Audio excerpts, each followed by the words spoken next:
Hey guys, I don't really know how to start this video, but I'm going to tell you right up front, it's on a serious note, and I just want to be honest and open to it, and it's a react video, yeah, but I've seen it many times before, what I'm reacting to, but never really in front of people a lot. I watched it a lot when I was down, and when I got really, really low, but I want everyone to hear it. I really want it to be publicized and make sure everyone sees it because it is very important for a lot of people to see and understand what's going on. The movie is called, or what I'm reacting to, is called To This Day, and PMV, and I don't really know what that stands for, but it has to do with like art fill-ins, but it has a really good message behind it. And so let's just let's watch it, and then I'll kind of give some of my thoughts afterwards. All right, here we go. I'm not the only kid who grew up this way. Surrounded by people who used to say that rhyme about sticks and stones. As if broken bones hurt more than the names we got called, and we got called them all. So we grew up believing no one would ever fall in love with us. That we'd be lonely forever. That we'd never meet someone to make us feel like the sun was something they built for us in their tool shed. So broken heartstrings bled the blues as we tried to empty ourselves so we would feel nothing. Don't tell me that hurts less than a broken bone. That an ingrown life is something surgeons can cut away. That there's no way for it to metastasize, it does. She was 8 years old. Our first day of grade 3 when she got called ugly. We both got moved to the back of class so we would stop getting bombarded by spitballs. But the school halls were a battleground where we found ourselves outnumbered day after wretched day. We used to stay inside for recess because outside was worse. Outside we'd have to rehearse running away or learn to stay still like statues, giving no clues that we were there in grade 5. They taped a sign to the front of her desk that read, "Beware of dog." To this day, despite a loving husband, she doesn't think she's beautiful because of a birthmark that takes up a little less than half her face. Kids used to say she looks like a wrong answer that someone tried to erase but couldn't quite get the job done. And they'll never understand that she's raising 2 kids whose definition of beauty begins with the word mom. Because they see her heart before they see her skin. Because she's only ever always been amazing. He was a broken branch grafted onto a different family tree. Adopted. Not because his parents opted for a different destiny. He was 3 when it became a mixed drink of 1 part left alone and 2 parts tragedy. Started therapy in 8th grade. Had a personality made up of tests and pills. Lived like the uphills were mountains and the downhills were cliffs. 4/5 suicidal, a tidal wave of antidepressants and an adolescence being called pauper. 1 part because of the pills. 99 parts because of the cruelty. He tried to kill himself in grade 10 when a kid who could still go home to mom and dad had the audacity to tell him, "Get over it." As if depression is something that can be remedied by any of the contents found in a first aid kit. To this day, he is a stick of TNT lit from both ends. Could describe to in detail the way the sky bends in the moments before it's about to fall. And despite an army of friends who all call him an inspiration, he remains a conversation piece between people who can't understand. Sometimes being drug-free has less to do with addiction and more to do with sanity.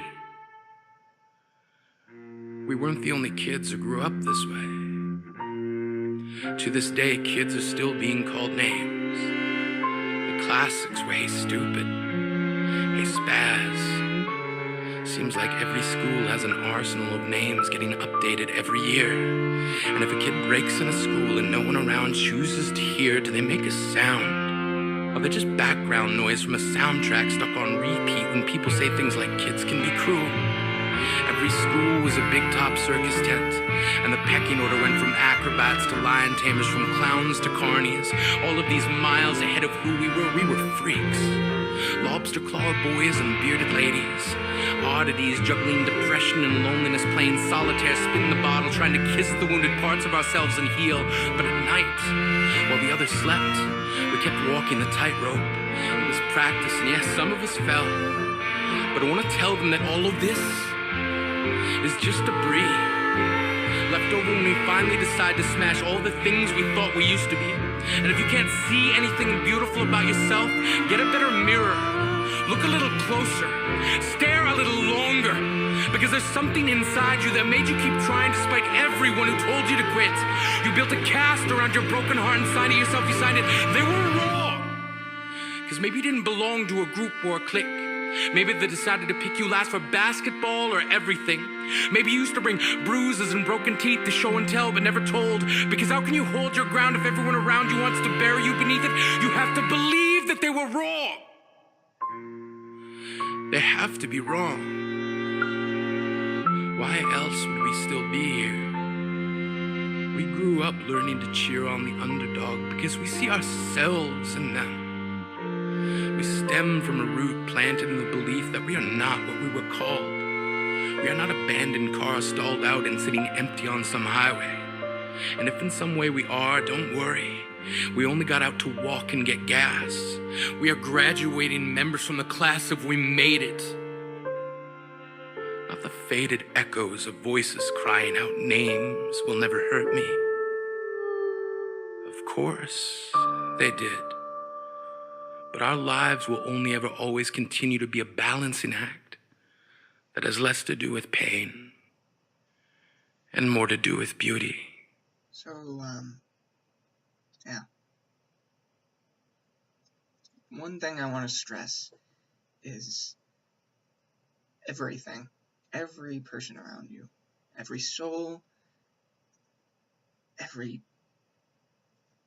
shadow behind every corner, every little shy kid, every popular kid, every single person.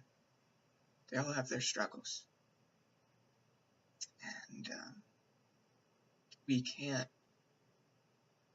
afford to keep going how we've been going.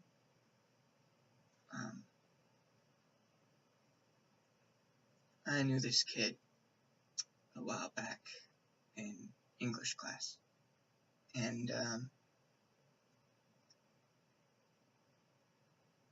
he was always a little quirky. He was always a little weird,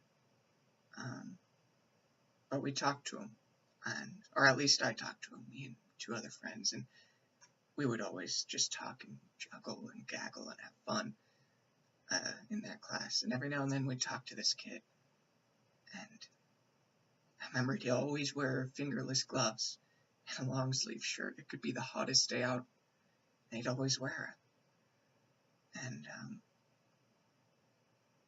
one day I asked him, and I said, "Hey, why do you always wear those?" And he never really answered. He just looked at me, and he smiled and said, "Oh, no reason." And then a while later, one time he had his gloves off, and I looked at his hands and I said, "Hey, your gloves are off. Where are your gloves?" And then I looked down at his wrists, and he had two big scars on each wrist. And they were very, very deep scars, and he had been cutting for a very long time. And no one would have known. No one would have understood. I never knew his life. I never knew why. All I knew was he was hurting, and he was having big trouble about it. I don't know what happened to that kid. Honestly, I fear the worst. All I know is one day he disappeared. No one found him. I asked my friends where he went. I asked the English class where he went. I asked around. I never found him. I never knew his mom, never knew his family.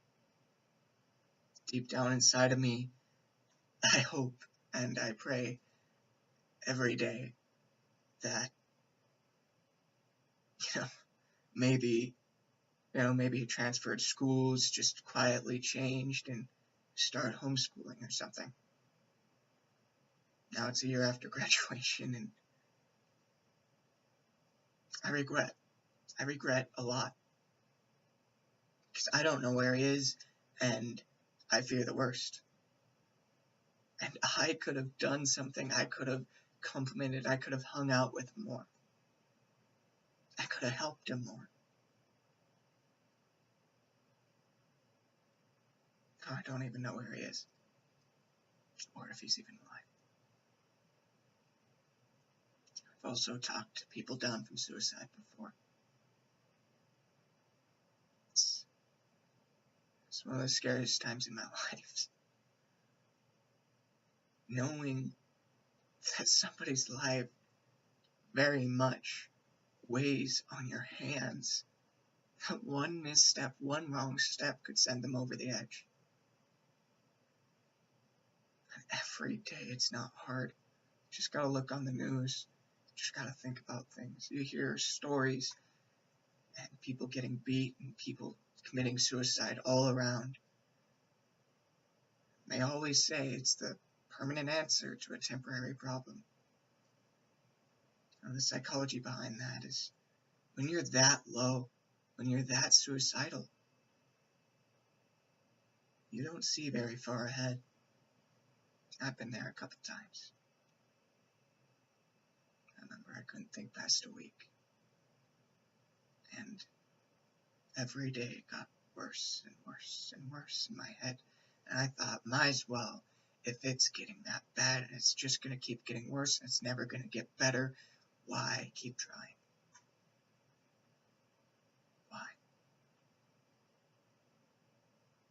I remember flicking open a knife and contemplating, saying it'll hurt for a little, and then I'll never hurt again.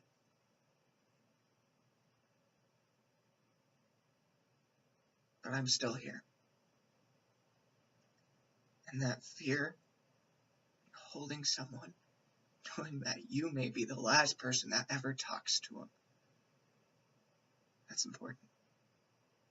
That fear should be in all of us every single day. Because when you look at that kid across the hall, you look at that bully, you look at the kid sitting in the shadows trying to hide, you look at that kid scared crying in the corner, you look at that kid that was happy as ever, and yet we don't know who they are. You don't know that bully that always beats you up because that's what he experiences at home. And that's all he knows. You don't know that kid crying in the corner is struggling with a lost family member. You don't know that kid across the hall may be struggling with depression or bipolar. You don't know that weird kid on the side is, I don't know. You don't know. No one knows who everyone really is. We all hide behind these masks of happiness and joy, hiding what's underneath. And it's killing some of us. And this has to stop. And that's why I am the way I am. Because you never know if you are the last person that you talk to. You are the last person that talks to them. It's not worth finding out that and realize you said something mean, or you joked around that was offensive, or you hurt someone even on accident. You don't want that regret. No one wants regrets. And you think in junior high and high school it's all fun, it's all games, you all party and you joke around, you have fun with your friends, and that's great. Spread joy and love, that is great. But the biggest mistake you can possibly make is that you believe you won't have any regrets. Now I'm 19 and I know I have plenty of regrets. I'm only 19. There's so many things I wish I would have done. I wish I would have reached out and talked to people. I want to beg you to do the same. because nobody knows. It's important. We spread joy, we spread love, we spread light, and we spread hope. Because without hope, one day, that weird kid in the corner might disappear.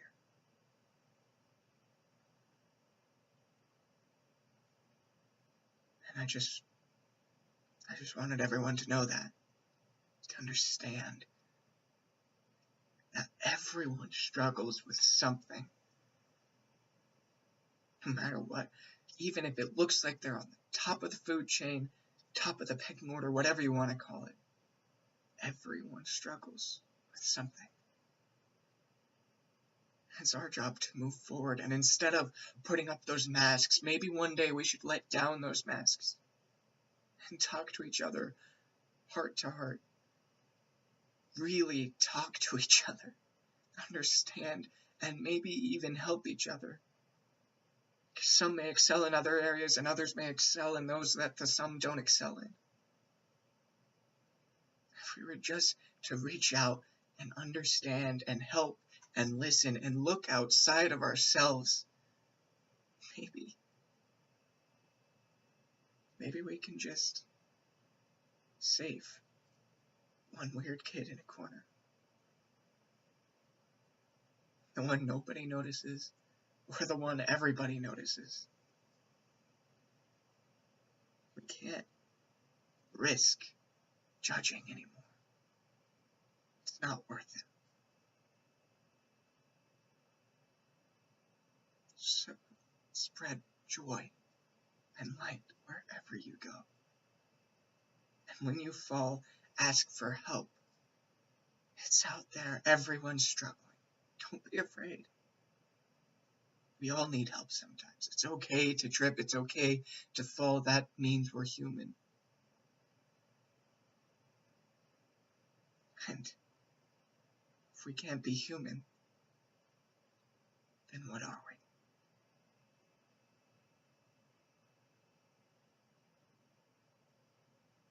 I want to finish with a quote from Robin Williams, particularly in the book and movie Dead Poets Society. He went about talking about saying, well, he talked about how mathematics and science and all of these studies are noble causes. They're important and they're necessary to live, and they help us to live. But poetry, beauty, love, those are the things we live for. We need to spread more of that. We can't get caught up in everything. That's why one of my favorite movements I've ever seen was that movement whenever you see the semicolon on somebody's wrist. Because that doesn't mean, oh, I support those against suicide and I support helping those in depression. It doesn't mean you just support that. Semicolon means to take a pause in the sentence, and to think, to honestly think who's around you, and look around, and disconnect and detach, and look outside of yourself, and to honestly think about those that struggle, and to reach out and help them.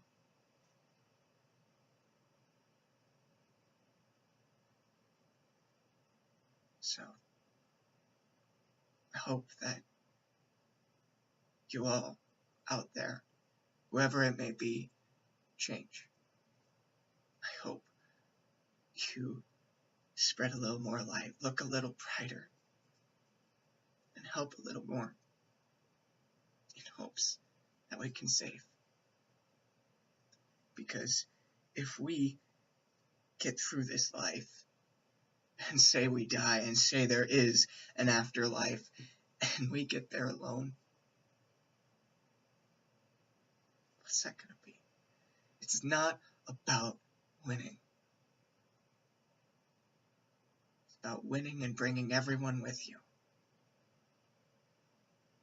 It's about working as a team, as humankind, even when we differentiate in opinions, in ideals, and even morals. We're all still human, and we all need to help each other. I just wanted to say that. So I'll catch you guys later. Whatever you do, never give up hope, and keep fighting.